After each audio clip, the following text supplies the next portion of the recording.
ఇక next topic వచ్చేసి ఈ తిరుమల లడ్డు కల్తీ అంశం మండలిలో తీవ్ర చర్చకు దారితీసింది సార్. లడ్డు కల్తీ అంశాన్ని హెరిటేజ్ మీదకి టర్న్ చేసింది వైసీపీ. టీటీడీకి హెరిటేజ్ నుంచి నెయ్యి సరఫరా అయ్యింది అనేది వైఎస్ఆర్ కాంగ్రెస్ పార్టీ వాదన సార్. వైసీపీ సభ్యుల ఆరోపణలకు మంత్రి అచ్చెన్నాయుడు మండలిలో సమాధానం ఇచ్చే ప్రయత్నం చేశారు. ఒకసారి అచ్చెన్నాయుడు. ఎంత పెద్ద డ్రామా ఈ సభలో జరుగుతుందని నేను ఎక్స్పెక్ట్ చేయలేదు అధ్యక్ష. ఈ రోజు వాళ్ళ పార్టీ కానీ వాళ్ళ నాయకుల మనసు చూస్తుంటే దేవుళ్ళ మీద హిందువుల మీద పగబెట్టినట్టు కనిపిస్తుంది అధ్యక్ష. దొంగే దొంగ అన్నట్టుగా అధ్యక్ష, దొంగే దొంగ అన్నట్టుగా అధ్యక్ష. మేము దేని మీద అయినా సరే చర్చించడానికి సిద్ధంగా ఉన్నాము. సంబంధం లేని ఇష్యూ అధ్యక్ష.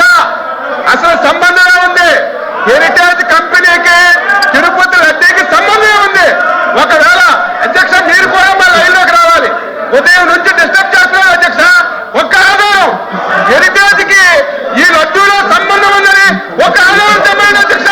10 రోజులు చర్చిద్దాం. సంబంధం లేని ఇష్యూని ఏమాత్రం ఆధారం లేకుండా కావాలని చెప్పి ఒక రెప్యుటేషన్ ఉన్నటువంటి కంపెనీని ఈ శాసనసభలో తీసుకొచ్చి ఎంత రాద్ధాంతం చేస్తున్నారు అధ్యక్ష. వీళ్ళే మాట్లాడేది వీళ్ళ చరిత్ర అధ్యక్ష. వీళ్ళ చరిత్ర చిన్న పిల్లల్ని అడిగినా సరే ఏడు కొండల వెంకటరామమూర్తి గోవింద అంటారు. ఈయన కానీ ఈయన తండ్రి కానీ 2 కొండలు ఉన్నాయి అధ్యక్ష. పవిత్రంగా పనిచేస్తున్నారు. వీళ్ళే మాట్లాడేది. 5 సంవత్సరాలు రాముడి తల్లి దొరికారు, రథాలు దొరికారు, తిరుపతి పవిత్రంగా పనిచేశారు. వీళ్ళు మళ్ళీ ఇక్కడికి వచ్చి మాట్లాడుతుంటే బాధ కలుగుతుంది అధ్యక్ష. సంబంధం ఉంది. మీరు అడిగారు అధ్యక్ష.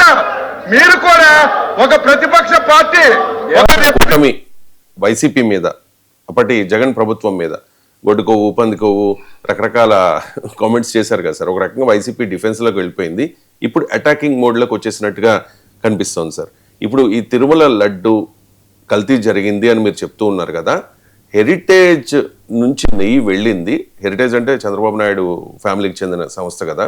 అక్కడ నుంచి నెయ్యి వెళ్ళింది. మరి మీరు దీనికి ఇచ్చే సమాధానం ఏంటి అని చెప్పి ఇప్పుడు అటాక్ చేస్తాం సార్. ఎందుకు సార్ ఈ ఇష్యూలో వైఎస్ఆర్ కాంగ్రెస్ పార్టీ ఎదురుదాడి చేస్తోంది? హెరిటేజ్ నెయ్యి వెళ్ళింది అన్నది కాదనుకుంటాను. నాకు తెలిసినంతవరకు నేను చదివింది ఈ సబ్జెక్ట్ కరెక్షన్. మీకు హెరిటేజ్కి నెయ్యి సప్లై చేసిన కంపెనీకే టీటీడీ టెండర్ కూడా దక్కింది. ఇది కాన్ఫ్లిక్ట్ ఆఫ్ ఇంట్రెస్ట్ కాదా అని. హెరిటేజ్ టీటీడీకి సప్లై చేసిందని కాదు. సో ఈవెన్ హెరిటేజ్ సప్లై చేసిన హెరిటేజ్ ఇస్ అ కంపెనీ. దానికి చంద్రబాబు నాయుడు ఫ్యామిలీ ఓనర్ అనేది పక్క పెడదాం.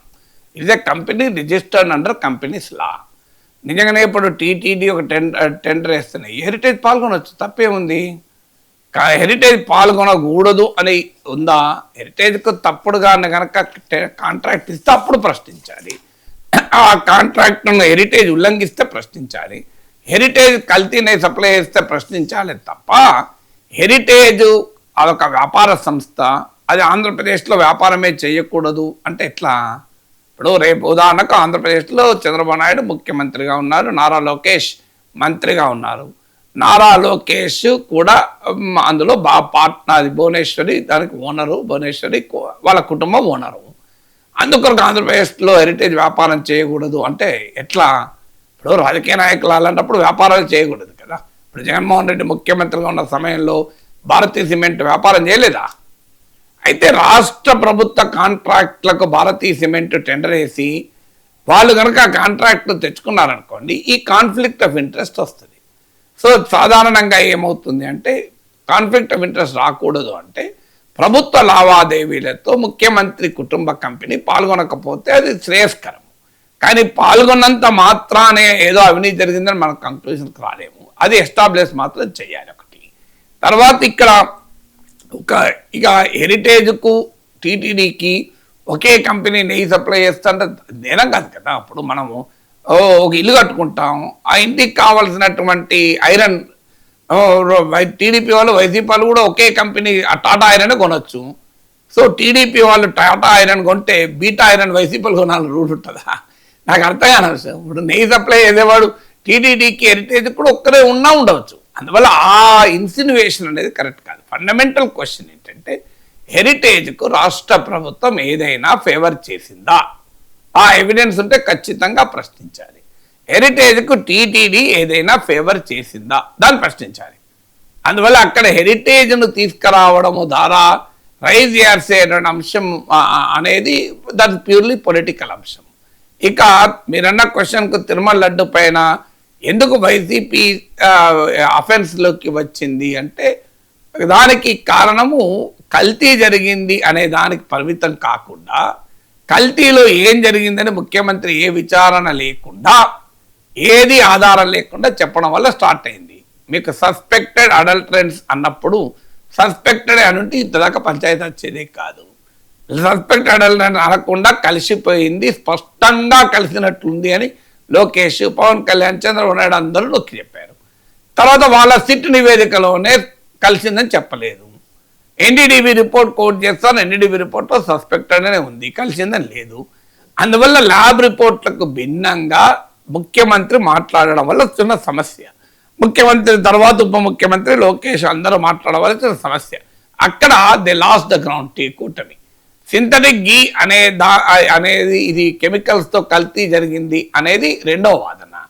అక్కడ నిజంగా చెప్పాలంటే వైసీపీ కాస్త ఇబ్బందుల్లో పడే అవకాశం ఉండేది. అప్పటికీ కూడా అది ఛార్జ్ షీటు ఆరోపణే తప్ప కోర్టులో తేలలేదని చెప్పుకోవచ్చు తప్ప కొంత ఇబ్బందుల్లో పడేది.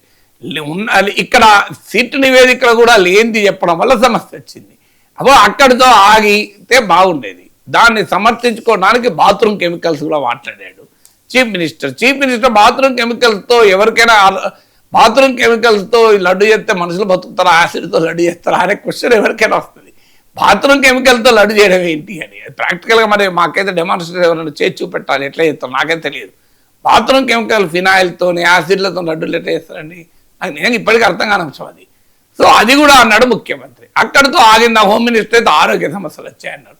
మరి ఏ హాస్పిటల్లో ఎక్కడ తిరుమల లడ్డు తిని హాస్పిటల్లో చేరినట్లు ఏదైనా ఎవిడెన్స్ ఉండాలి కదా హోంమంత్రి మాట్లాడినప్పుడు. హోంమంత్రి స్థాయిలో తిరుమల లడ్డు తిని ఆరోగ్యాలు చెడిపోతే మరి తిరుమల లడ్డు టీడీపీలు కూడా తింటారు కదా 2019-24 వాళ్ళ ఆరోగ్యాలు చెడిపోయినప్పుడు వాళ్ళు ఎందుకు కేసు పెట్టలే?